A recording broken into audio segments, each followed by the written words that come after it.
The Bliss Business Podcast, the show about empathy, connection, and consciousness in business. Today's episode is brought to you by Zero Company, your paid search, social media, and programmatic ad experts. Welcome back to the show, everyone. I'm Stephen Sakash here with my co-host, Tulio Saragusa, and we've got a special guest who we'll introduce in a moment. So hospitality is often measured through occupancy, revenue, and in reviews. And I've been in the industry for a while, and we also say heads in beds, I think was one of the phrases. But there's also something deeper at play, and that's trust. And, when a homeowner hands over the keys to a vacation property, they're not simply, outsourcing a transaction. They're entrusting someone with an investment. It's a family retreat, a place often filled with personal history. And when guests return to that same destination year after year, they are not only choosing a property, they're returning to that feeling of care, familiarity, and trust that things are going to run smoothly. And so today we are exploring stewarding homes, trust, and legacy in hospitality. And Tulio, introduce our special guest. It'll be my pleasure. A pleasure. Our guest today is Tom Goodwin. He's the steward and CEO of Mountain Laurel Chalets. Mountain Laurel Chalets has been family-owned since 1972, and it's the original vacation rental company in Gatlinburg, Tennessee. Tom became the second-generation steward in 2012, but his education in hospitality began decades earlier after marrying into the founding family. He learned the business by watching homeowners treated as partners, guests welcomed with genuine care, and relationships built one conversation at a time. Today, Tom is preparing the company for its next chapter while protecting the integrity that has defined it for more than 50 years. Tom, welcome to the Bliss Business Podcast. Looking forward to our conversation today. I'm excited to be here. Thanks for having me today. Tom, so you've said that Mountain Laurel Chalet doesn't manage portfolios and manages homes. What's the difference, and why does that distinction matter so much? Wow. First of all, the vacation rental market has been around for quite a long time, really supersedes a lot of the big name operators that are out there that you might go to automatically and call the house by the name of that online marketing tool that gets you access to all those homes. So we started in 1972, and the important part of that was that we started really as an overflow of taking care of people. And the hotels were the only option for people to stay in Gatlinburg. It's the most visited national park in the U.S. And in the 70s, families were coming down to Gatlinburg, Tennessee. It's a drive-to destination, and they'd get to the hotel.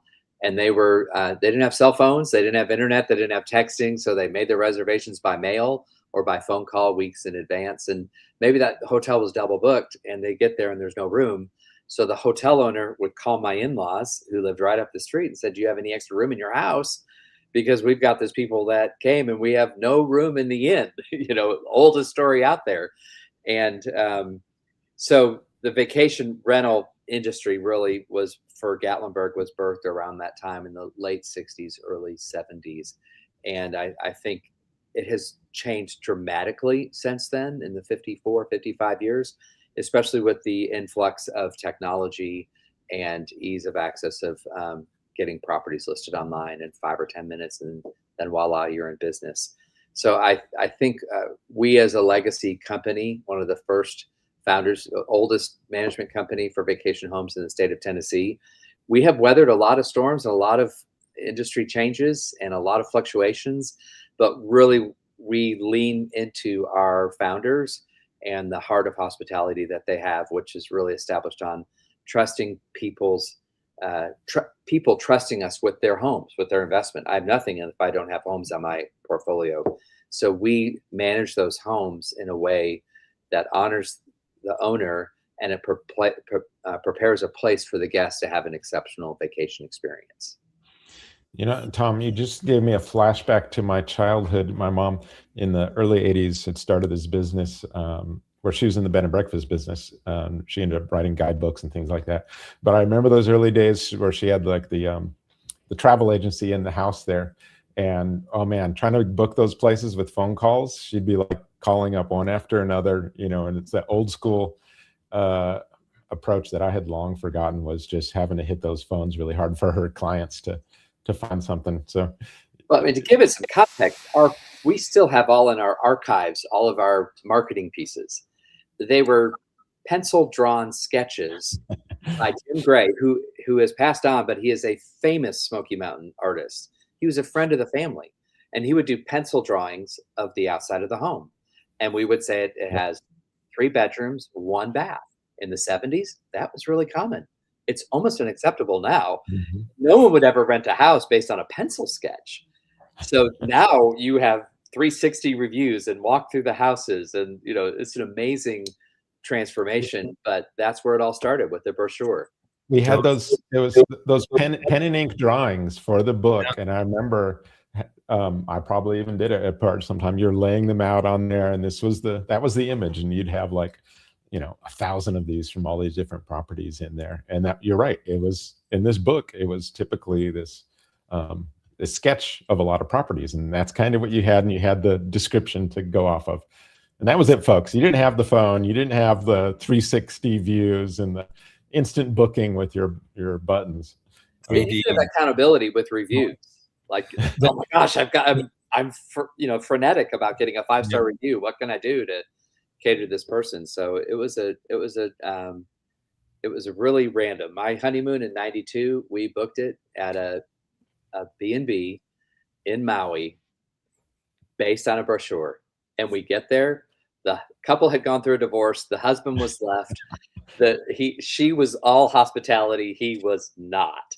And it was not the experience we expected whatsoever. So, and there was no place to leave a review. We had no hope in that. That's not exactly where you want to end up right after you get married. Wow. Okay. No, we made changes pretty quickly. Pre-CGI, we had PGI, person-generated imaging. Okay. So I have a question. You've described hospitality as a calling rather than simply a business model. It actually reminds me of the movie Cinema Paradiso, where the waiter's talking about being a waiter's noble. It's divine-like. It reminds me of that. So what does that calling look like in everyday practice? That's a great question. And my answer to that always is that our company exists to change lives. So we are called to something much deeper than heads on beds, or just cleaning homes, cleaning toilets, and getting things marketed, or getting the best Google position and so forth. But we're really committed to changing lives. And that calling, if I could define it, is I want everyone to leave Mountain Laurel Chalets better than they came. And that's where the life change occurs. And so you're engaging them at a very human level, but you want to add value to their life. And that's why my title is Steward. And that's why we talk about stewardship, because I'm receiving something that's not mine that I want to return better than I received it. And so it's whether it's a guest's vacation, whether it's a homeowner's home, usually their number one investment could be a second home in real estate, whether it's an employee that's coming in and eventually they might leave. I want the guest, the owner, and my employees to leave better than they came. And that's the crucible. That's the element of change that happens, and how you treat people as a result of that matters. How you answer the phone, how you clean a home, how you inspect a home, how you leave a gift, how you leave your reviews, how you market your properties, all leads us back to that deeper calling, is that we exist to change lives. I think that's so key, just having that thought, because you just mentioned, leaving better than when you came in. So you just mentioned the cleaning, the phone calls, the interaction. So you start auditing kind of your business, right? By how can we make each of these elements feel that? That's kind of how you went through that process, right? And you're probably continually going through that process. Oh, it's new iterations every month and every chain. We're learning continually. Our audience changes, the market changes, the investors, the homeowners change from the sentimental homeowner that loved Gatlinburg and they became multi-generations. They want someone really caring for their home. Well, now you have people that have exchanges that they just need to make for a financial return, and they're looking at it very short term. How do we engage them and still handle those varying degrees of investors and guests that are coming as well. It got me thinking, this conversation got me thinking, hospitality can be a collection of transactional logistics, the cleaning, the this, the that, and the other. And it could literally become your day-to-day managing a bunch of transactions to create a good experience, or those become the how you deliver a great experience. So you can elevate those functions because they're tied to an outcome, to a vision, to an experience that ultimately the end user, the customer, or the person staying there has and remembers. So it just maybe a little off script here. Curious about how do you keep that in the forefront of everyone involved, all the employees, the vendors, the partners who might be doing the toilet cleaning, to get to a place where they understand how that contributes to the great experience that you're trying to, how that serves the greater experience that people are trying to experience, because that's a difficult thing to do. Yeah, and I don't want to underplay the importance of SOPs and utilizing operations and systems to accomplish what your objectives are. But I see so many new operators, new business owners, that we have such a wealth of technology and information. There's no lack of content or training that's available to anyone that wants to start any type of business. And in ours, if you want to launch on a national platform, you can do that in 15 minutes. If you want to use your rental car or your own personal car to transport people around, you know that you can start a business in 15 minutes because there's a platform available to you. And so there's systems and there's multiple processes that are involved in booking a vacation from beginning to end and managing the home and taking care of it.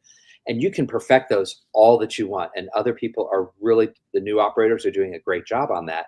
And they're like, whoa, we've got this down. And this is a very efficient system. It's a return on investment. We know exactly what we're going to have with our projections. But what we forgot is that we're really caring for people. And so when you try to bring in empathy after the fact, it's a lot more difficult to engineer that. It's a reverse engineering. And I think it's a good, legitimate thing for new operators and new business owners to do, to take a pause and step. But it was so much easier that empathy was what we were built on. It was a foundation of our business. And it's something that I'm on the mantle of my in-laws' shoulders. They have since passed away. My wife and I have taken over the business. And so we realized that we're stewards of what they built and they established as a part of a natural overflow of their life, not something they thought, we're going to get really good ROI, we're going to get really good all these systems, and then we'll have time to interject empathy and love and care and concern. No, the basis and the beginning point for them, and as a result for me, has been empathy and been care and the sense of hospitality. So you can build systems around that a lot easier than you can inject empathy into already established systems. I think this is where a lot of businesses struggle. It's performative. They think they can inject it afterwards, and it doesn't work that way. So it's a great example.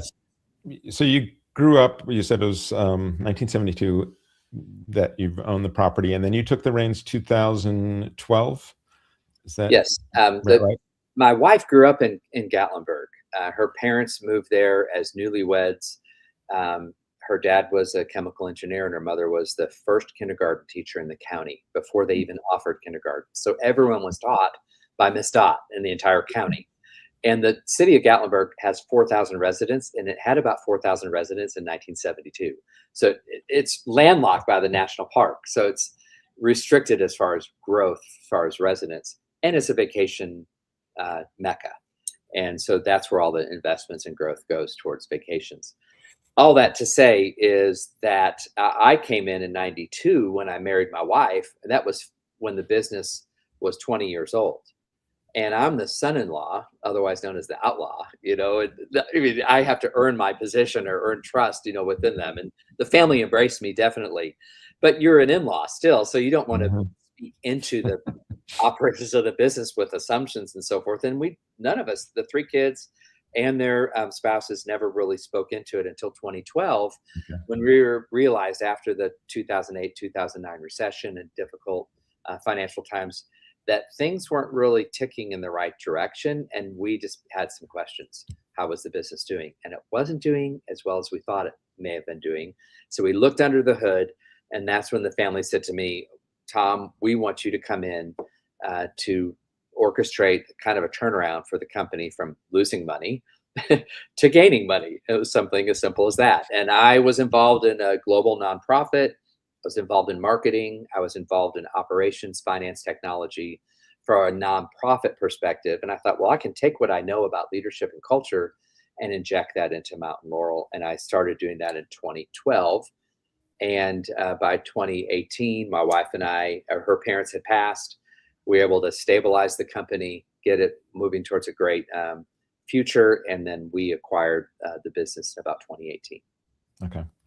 So thinking about that, injecting that culture, what you knew into that culture, we like to talk about the systems on the show and how people can kind of, instead of having these random acts of, kindness and empathy and care, how do you systemize that? Is there any kind of systems that you think of when we talk about that, building that personal experience or for both the guests and the homeowners too?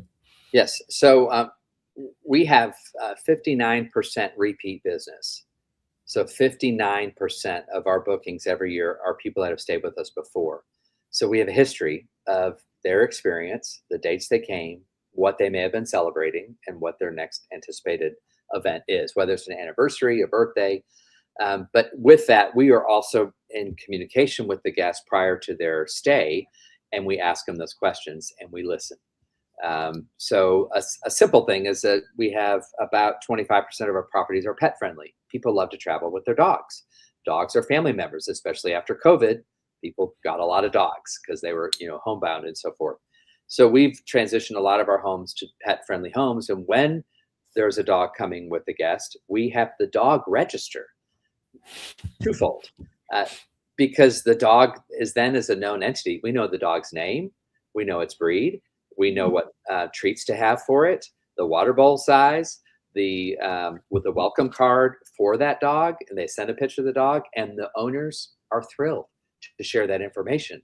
So we feed into something they're very passionate about already, and then we turn that into an opportunity to express love and kindness and a welcome spirit of, we're really glad. That is just so welcoming too, because I travel with our dog too, and we're looking for pet friendly visits. And sometimes you just feel almost a little bit of sense of guilt, because this is only, can I really bring my little tiny, 8-pound dog here or whatever? But having all that extra work you do to go to extend that welcome specifically to the pet, I mean, that definitely translates to me. Just don't send the picture of triangle head, Stephen. I've heard the triangle head, and I have a multi-poo, and he comes back with the triangle head. And oh, you know about this?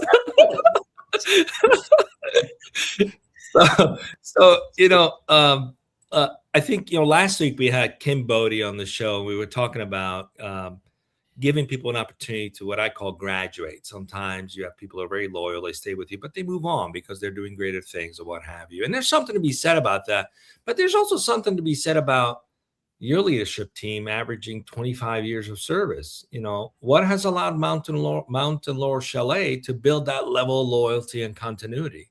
There's something to be said about having a team that sticks with you for the long haul too. Yes.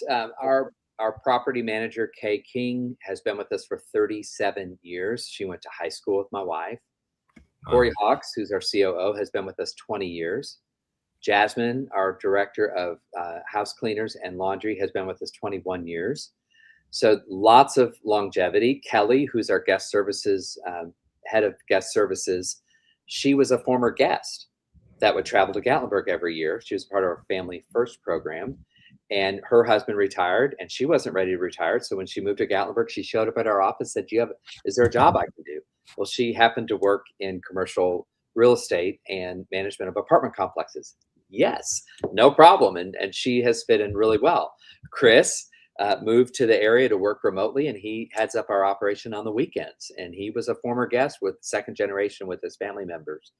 And so you can't really undersell the power of treating people well and engaging with them as human beings and giving them an exceptional experience. You never know what that return would be. For Kay, 37 years of employment. and she would say, this is a part of her family. And my in-laws were a really big part of raising her. And she has a sense of loyalty and dedication to their core values. And so that she's able to play that out as our director of property services. And she's our key contact with our owners and taking care of their homes. So it happens step by step, little bit by little bit. We listen a lot. You can't be empathetic unless you listen. You follow the conversation, not your agenda. So every phone call, when people call in, the goal isn't just to get them to book as quickly as possible. It's to listen and see, how can we help accomplish what your goals are, the guest's goals. What do you want to accomplish in this trip? What are your desires? How many people are coming? And then making sure they have a great fit.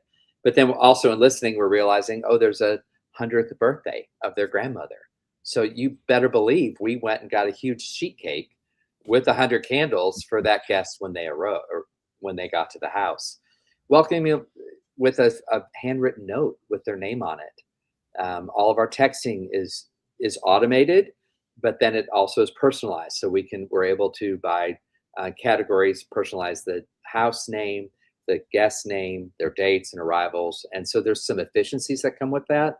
But what I love is we can do a lot of those automations, but that frees us up with the time to really bring in the surprise and delight and those extra added touches.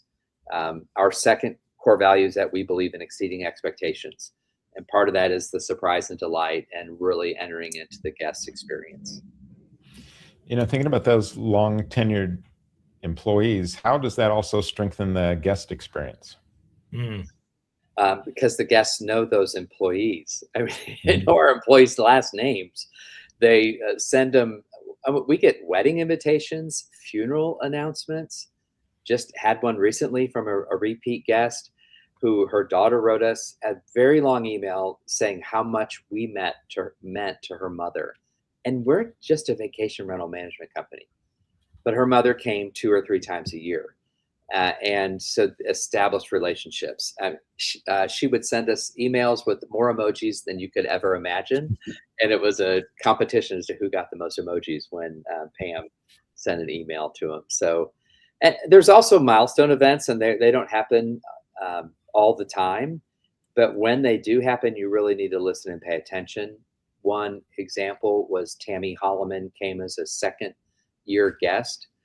And between her first visit and her second visit, she was diagnosed with ALS. And she's 45 years old, 1 son, a caregiver, her father-in-law, and her husband came for a hospice visit. She had a very aggressive form of ALS, rapid decline. And she wanted to see the mountains and a bear one more time. And so second-time guest, we don't really have a strong relationship with them, but it's flagged in our system. But what flagged us was that they requested a hospice to come in and set up a bed in the home. And we made arrangements for that. And I thought we need to do something for this visit, thinking it was a grandmother with their grandchildren, because we knew kind of the makeup of the family. And I got there, and this is an example of too little, too late. No, this was too little. I underestimated the power of just showing up. We have a bear mascot called Ralph. That's my father-in-law's name, and we named the bear Ralph, and it has a Mountain Laurel Chalet logo on it, and it's a bear we give to kids. So I just grabbed a bear, went up to the house to greet them, and thinking it was for the grandchild, just to help them through their grief.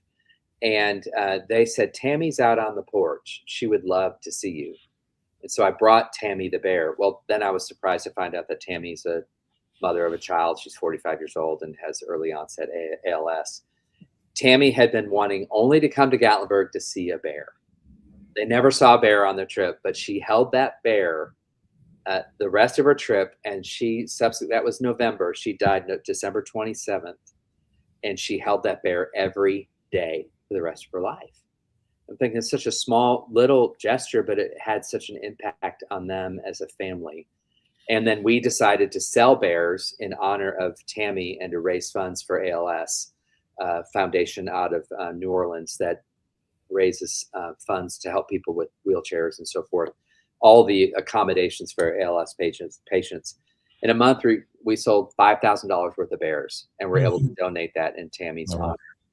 Her father-in-law, her son, and her caregiver often come back, and they invite me up for lasagna when they're staying at one of our houses. So it's those type of relationships. You never know when they're going to happen, but if you keep moving along with a spirit of love and care and empathy towards your guest and listen, then you can get some of those clues, and that could lead to an experience like we had with Tammy. You got to bring us to tears, Tom, towards the end of the show. We have to continue now. We can go on, Julia. We can go on. We've got a couple guest audience questions here for our guests. Let's bring them up here. It's from a LinkedIn user.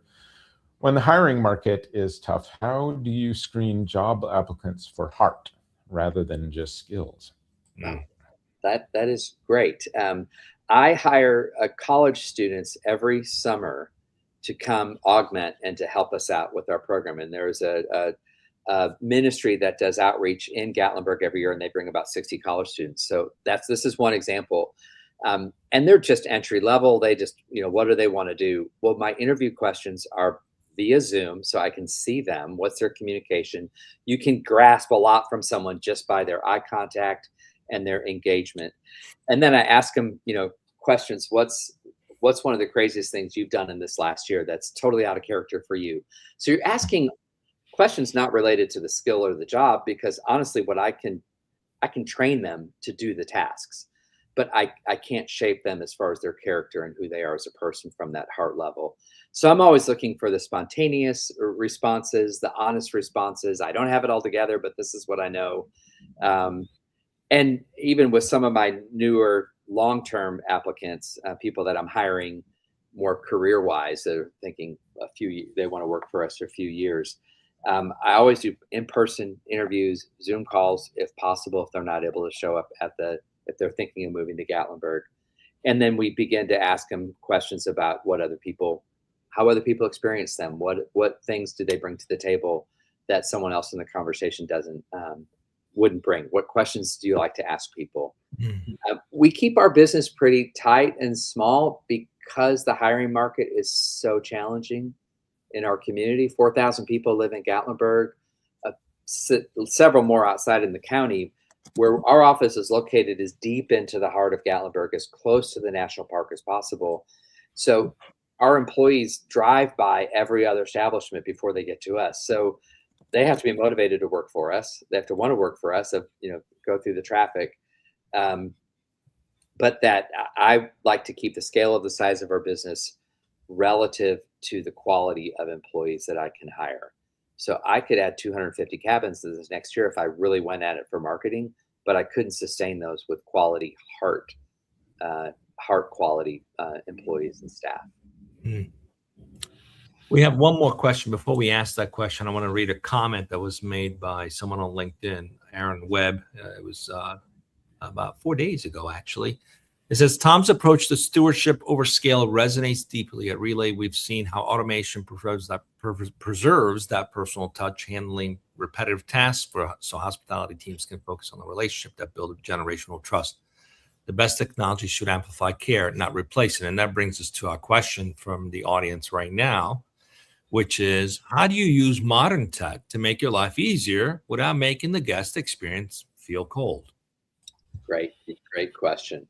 I am definitely on a learning curve with AI. I'm in several different support groups and other people that are much more further advanced than I am, which is fine. But in light of AI, we've got AI support groups now. This is oh yeah. Yes, there's one tomorrow. There's one Tuesday at 2:30, second and fourth Thursday of every month. So you can just within vacation rentals. So it's amazing, and there's a lot of early adopters within it. I do think technology, even predating AI, we have what we call a tech stack that we lean into, and we choose it carefully so that the technology allows us to have a platform in which we can still engage at a human level. So technology simply is a tool that we can use to free us up to accelerate and to give more margin and bandwidth to the human experience. And so whenever I can do that without compromise, it's important, to learn. And so those iterations are changing every single month with the advancement of AI. One thing that we are doing is creating a hospitality ambassador program where we haven't launched it yet, but I'm gaining the staff and we're doing some training. Part-time moms working from home, knowing all about Mountain Laurel Chalets is the hardest part. We don't have Kay Kings to replicate across the whole 37-year employees, or Corey Hawks 20 years, or Jasmine for over 20 years that know every intricacy about the houses. But we can walk through those houses and do an audio recording of every detail of that home. And it can be mishmash. It can be out of order, out of context. You download that into your favorite AI app. It can structure it, create a library on every home so that our hospitality ambassadors have access to that information. So when a guest calls, the AI can automatically screen the conversation and make recommendations from this vast library. And it's a person sharing it. We're talking about buying a car and how you can accelerate that experience even over a weekend. Tulio, I think you were referring to that earlier. And the chat bots are great if you know that they're chat bots. I've had people answer the phone for chat bots. If I go to my biggest box store, hardware store, if you go to that hardware store, you sometimes don't want to ask a person where something is because you might get led to the wrong area. So I love having their app on my phone, and I look up the very specific thing I'm looking for. It tells me the bay and the shelf that this item is going to be on. I love that for efficiency. But if I'm putting together my wife's kitchen or bathroom sink, like I'm trying to do right now, I need someone to show me and tell me exactly how does this, this tube go into this tube, and how do I connect those things together, as opposed to just a chatbot, doing that. So that's why I have AI YouTube and technology can accelerate it, but then we need the human experience. YouTube University is good for that. Oh, yes, car repairs, all of those things. Quick thing, Stephen. Maybe you knew this, maybe you don't, but looks like one of your family members just had a comment. Stephen's great grandparents lived in Gatlinburg in the 60s. Gatlinburg in the 60s, yeah. Wow. Yep, They lived in Gatlinburg. They were. That was my wife was born. That's when my family with the whole started in the 60s. Probably knew her family. How cool On is Wiley Oakley. They were the third home built up the mountain. Small world. Small world. Okay, let's talk about a little bit. Everything you're doing is very intentional, very purposeful, and it's been following a legacy, really, continuing a legacy. And so, but in the vacation rental industry, it's being reshaped, by private equity, portfolio operators, and technology-first platforms. What do you believe is at risk when the industry becomes too focused on scale and efficiency? You've touched on this a little bit, but I'm curious to hear what's the focus for you guys to not fall into that trap, because it is a trap.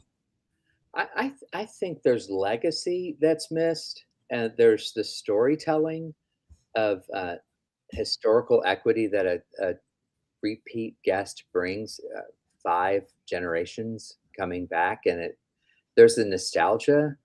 There is a sense of sentimentality that's missed. Sure, there's efficiency, there's price and value, there's efficiencies, but I think the human experience is what is at jeopardy to be missed. And it reminds me of Rob Stone, who visits us maybe 4 or 5 times a year. He has an 8-year-old son. And he sent us a picture of his 8-year-old son running through Cades Cove. And Rob wrote us in an email. He goes, I remember taking one family vacation as a child, just one. And I hold on to that memory as something I never, ever want to forget, because it's when everything was right. Challenging times in the family and so forth. But it was that one vacation that he felt a sense of being grounded. And I think if we just look at heads on beds and efficiency and churn, we're missing the opportunity to build up a next generation of 8-year-olds that are running through the fields and having a sense of freedom and love and care that they have with their families, and with a company that really cares about those things, as opposed to them just becoming an algorithm or a number. And that's what keeps me up at night in a good way. And I would say I go to sleep really well at night, because that's what we build our business on, and that's how we treat our guests. That's how we treat our owners.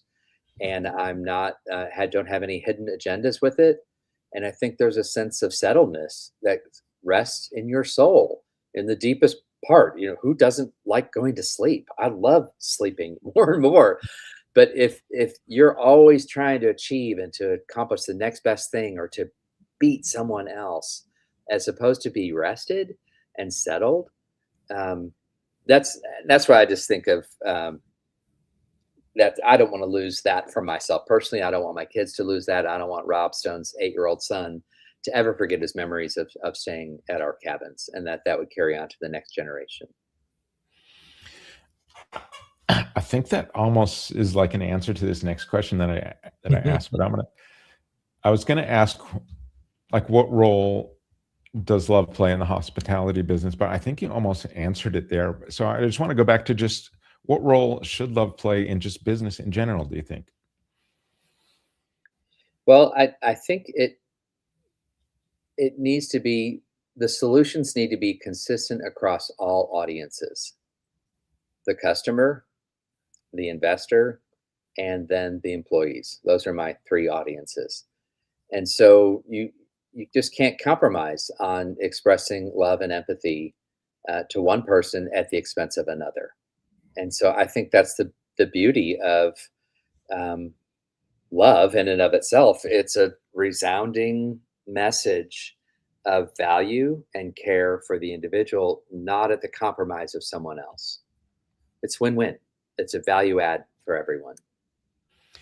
Yeah, I think that's so true. And that's kind of where we see the shift in capitalism kind of going. It was like, it's that really been focused on just the investor shareholder, everything viewed through that lens. But then you start, translating that to the people, to, the community, the planet, all those areas. And you bring that same attitude of care for each of those different stakeholders in the business. And that's really been something that's very few businesses have understood, but they're more and more in the past couple decades, I'd say, are starting to understand that more empathetic view of that. And I love the way you phrase that. I think, Stephen, another angle that I share with people, what is our distinction, what makes us different? It is that word steward, and the converse of that is to consume. And in our industry, there's a lot of people that are consuming, and they're consuming homes. They're not stewarding them. They're just wanting to get as much out of them as much as possible in a short amount of time, quick returns, not playing the long game. But we don't consume properties, we steward properties. We don't consume people's money and expend their vacation, we steward their vacation. We don't consume our employees and get the most out of them, and trying to get juice out of a turnip. We want to steward them.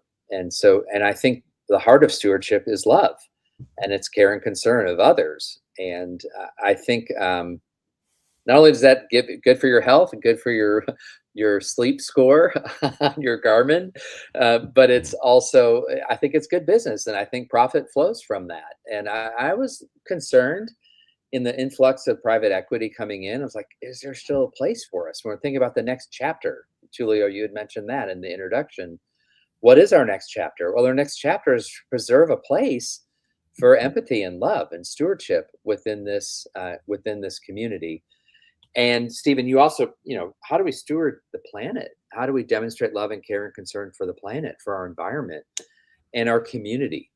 And part of that is just following good safety regulations and being a good neighbor, cleaning up the trash, respecting we have bears all over our area. People love the bears, but bears don't know the difference between trash and a blueberry bush, and they'll prefer the trash. So you need to have constraints and protections to protect the environment and the bears. And part of that is, we've been in Gatlinburg for 54 years, and we really care about this community. And so many outside investors are coming in just to consume the opportunity of this market, and not realizing there's real lives and generations behind the people that have settled here, and there's stories there that we need to honor and to respect and to give back to the community. And so I think it impacts every area. So there's no losers when love expresses itself through business, and that no one is cheated because someone else is gaining. And I think that's a spirit of abundance as opposed to scarcity. And I love that. I love that so much because most of these companies are competing in a zero-sum proposition. They're just taking from the pie, not adding to the pie, and eventually you're going to run out. So I love this idea of stewardship because that's contributed, that's additive. It's not taking anything away. It's creating more. Mm-hmm. And I just hope more businesses start to see that. And there's actually studies that track that the impact is more significant when you take this approach in terms of profitability, revenue, longevity. So it's not just good for people on the planet. It's good for business. It's just, it's about time people realize it is.